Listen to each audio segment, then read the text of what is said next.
Bismillahirrahmanirrahim. Assalamualaikum warahmatullahi wabarakatuh. Perkenalkan, nama saya Irnawati Hamzah, NIM 21810028, kelas 5F.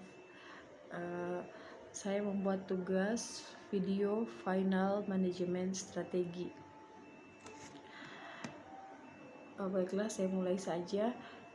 Pengambilan keputusan dalam manajemen strategi adalah manajemen strategi adalah seni dan ilmu penyusunan, penerapan, dan pengevaluasian keputusan-keputusan lintas fungsional yang dapat memungkinkan suatu perusahaan mencapai sasarannya.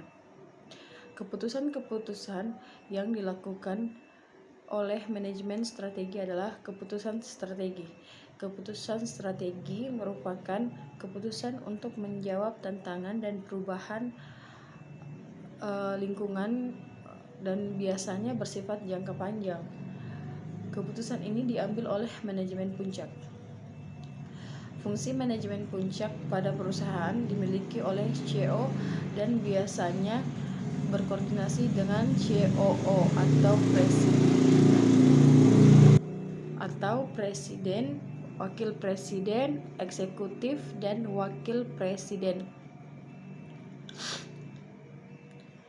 Divisi dan fungsi CEO tidak hanya memiliki pengaruh kuat terhadap arah strategi perusahaan, tetapi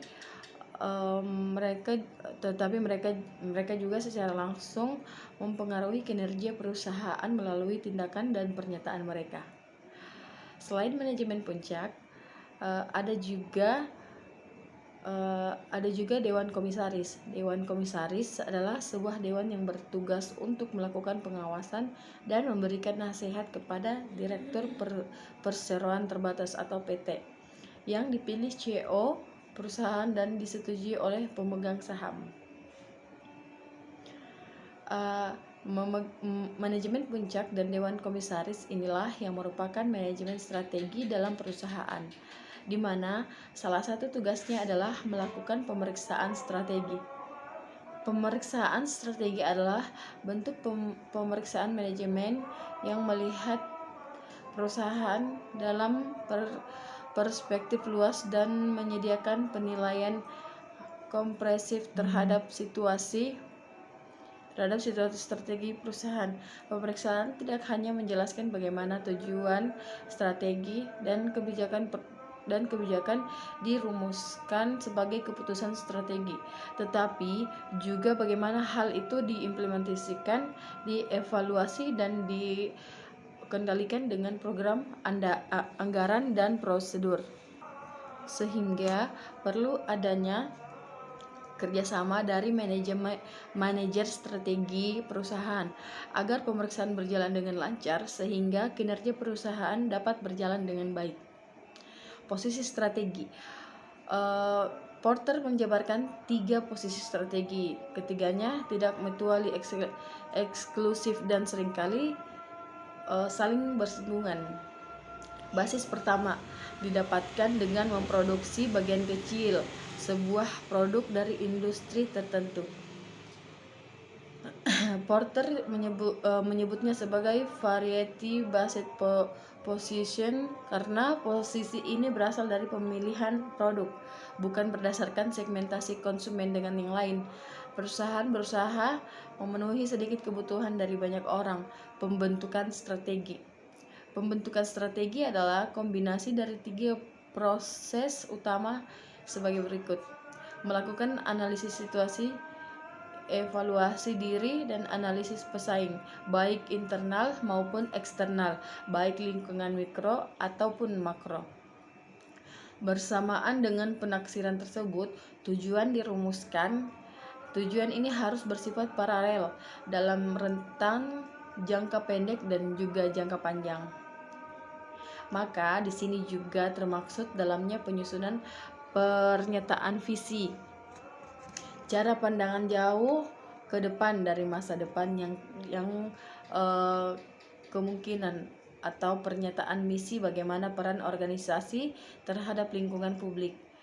tujuan perusahaan secara umum baik finansial maupun strategis. Tujuan unit bisnis strategi baik finansial maupun strategi dan tujuan taktis. Komponen proses manajemen strategi. Manajemen strategi secara umum didefinisikan sebagai suatu proses yang berorientasi masa depan yang memungkinkan organisasi untuk membuat keputusan hari ini untuk memposisikan diri kesuksesan pada masa mendatang. Pandangan yang lebih tradisional dari manajemen strategi menggunakan pendekatan linier, di mana pertama dilakukan pemantauan terhadap lingkungan organisasi baik internal maupun eksternal. Strategi dirumuskan, strategi yang diimplementasikan dan dilantas kemajuan organisasi terhadap strategi kemudian dievaluasi. Adapun tujuan manajemen strategi yaitu melaksanakan dan mengevaluasi strategi yang dipilih secara efektif dan efisien, mengevaluasi kinerja, meninjau dan mengkaji ulang situasi serta melakukan berbagai penyusunan dan koreksi jika terdapat penyimpangan di dalam pelaksanaan strategi. Berikutnya, senantiasa memperbarui strategi yang dirumuskan agar sesuai dengan perkembangan lingkungan eksternal. Senantiasa meninjau kembali kekuatan, kelemahan, peluang, dan ancaman bisnis yang ada. Senantiasa melakukan inovasi atas produk agar selalu sesuai dengan selera konsumen. Selanjutnya, tujuan manajemen strategi yaitu ada beberapa tugas pentingnya, yaitu merumuskan misi perusahaan, termaksud pernyataan yang luas mengenai maksud, filosofi dan sasaran perusahaan, melakukan suatu analis yang mencerminkan kondisi kapabilitas internal perusahaan, menilai lingkungan eksternal perusahaan, termaksud faktor persaing dan faktor kontekstual umum lainnya, dan menganalisis pilihan-pilihan dimiliki oleh perusahaan dengan cara menyesuaikan sumber dayanya dengan lingkungan eksternal. Selanjutnya, mengidentifikasi pilihan paling menguntungkan dengan cara mengevaluasi setiap pilihan berdasarkan misi perusahaan. Memilih satu set tujuan jangka panjang dan strategi utama yang akan menghasilkan pilihan paling menguntungkan tersebut.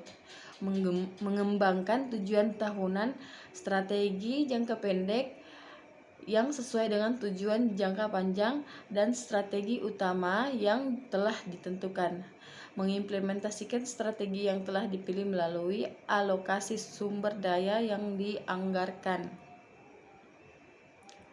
di mana penyesuaian antara tugas kerja manusia, struktur, teknologi, dan sistem penghargaan yang ditekankan. Selanjutnya, manfaat manajemen strategi. Menurut ahli Granley menyatakan manajemen strategi memberikan manfaat sebagai berikut.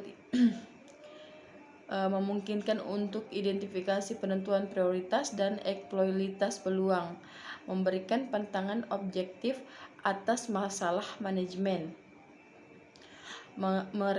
merepresentasikan kerangka kerja untuk aktivitas kontrol dan koordinasi yang lebih baik, meminimalkan efek dari kondisi dan perubahan yang jelek, memungkinkan agar keputusan besar dapat mendukung dengan lebih baik tujuan yang telah ditetapkan, dan memungkinkan alokasi waktu dan sumber daya yang lebih efektif untuk peluang yang telah teridentifikasi.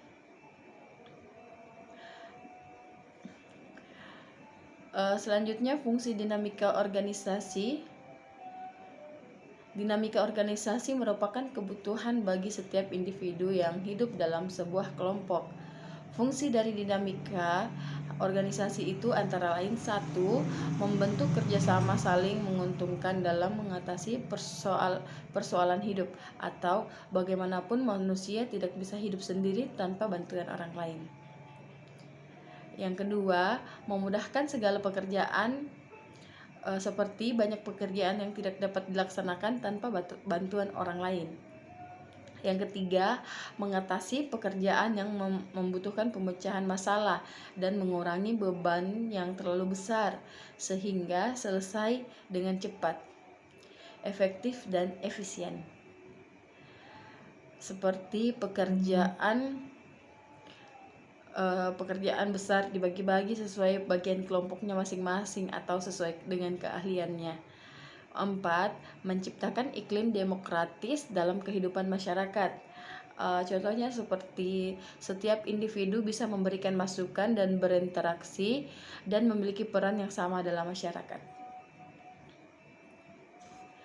Semakin besar ukuran suatu organisasi, semakin cenderung menjadi kompleks keadaannya. Kompleksitas ini menyangkut berbagai hal seperti kompleksitas alur informasi, kompleksitas komunikasi, kompleksitas pembuatan